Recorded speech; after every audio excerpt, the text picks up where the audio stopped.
Financial दुनिया में loan तो बहुत तरह के हैं, लेकिन इन सब लोन के बाजार में गोल्ड लोन की डिमांड तेजी से बढ़ रही है। इस लोन ने क्रेडिट कार्ड के कर्ज की ग्रोथ को भी पीछे छोड़ दिया है।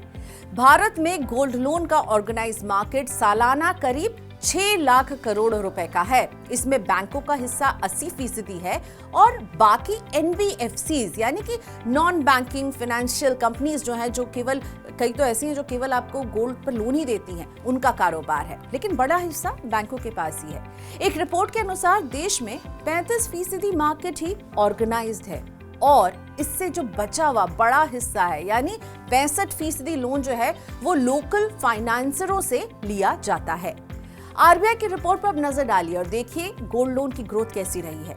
मई 2024 तक सालाना आधार पर गोल्ड लोन का बकाया 29.7% बढ़कर 1.2 लाख करोड़ रुपए हो गया था। और इसी दौरान जब हम इसे कंपेयर करते हैं क्रेडिट कार्ड के बकाये से, तो यहाँ पर हमें जो बढ़ोतरी दिखी वो है 26.2% की, यानी 2.67 लाख करोड़ रुपए का बकाया रहा।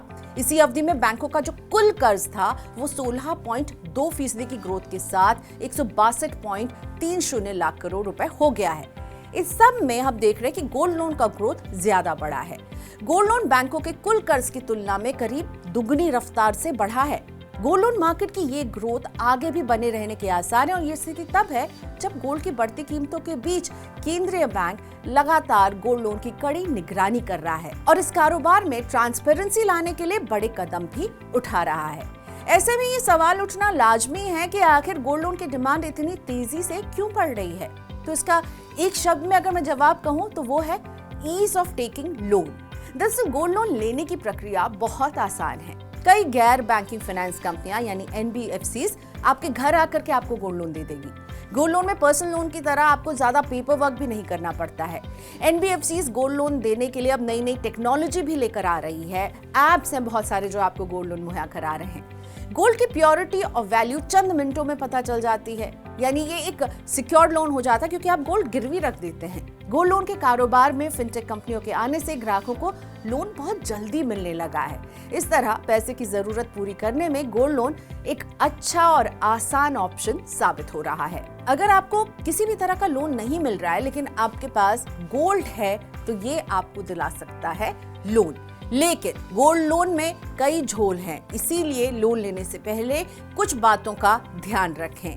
पहला, जब आप किसी बैंक या NBFC से गोल्ड लोन लेने जाते हैं तो सबसे पहले वो आपके गोल्ड की कीमत यानी उसकी वैल्यू तय करेगा। आरबीआई के नियमों के तहत बैंक और NBFCs गोल्ड की कीमत का 75% तक ही लोन दे सकते हैं।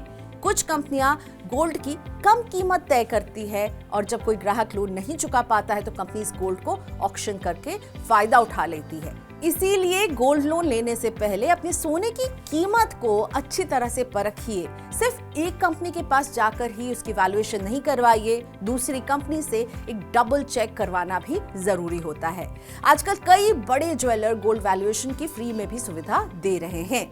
साथ ही वैल्यू कितनी है इसकी रसीद भी दे रहे हैं, तो ये आपके पास रहेगा तो आप फायदे में रहेंगे। दूसरी बात जो आपको ख्याल रखनी है, अगर आप गोल्ड लोन ले रहे हैं तो इस पर प्रोसेसिंग फीस और ब्याज भी चुकाना होगा। इस समय बैंक और NBFCs की गोल्ड लोन की ब्याज दर और प्रोसेसिंग फीस में बड़ा अंतर है। सरकारी बैंक 8.65 से लेकर 11% तक के ब्याज पर गोल्ड लोन दे रहे हैं, जबकि निजी बैंक का सालाना ब्याज जो है वो 17% तक जा रहा है।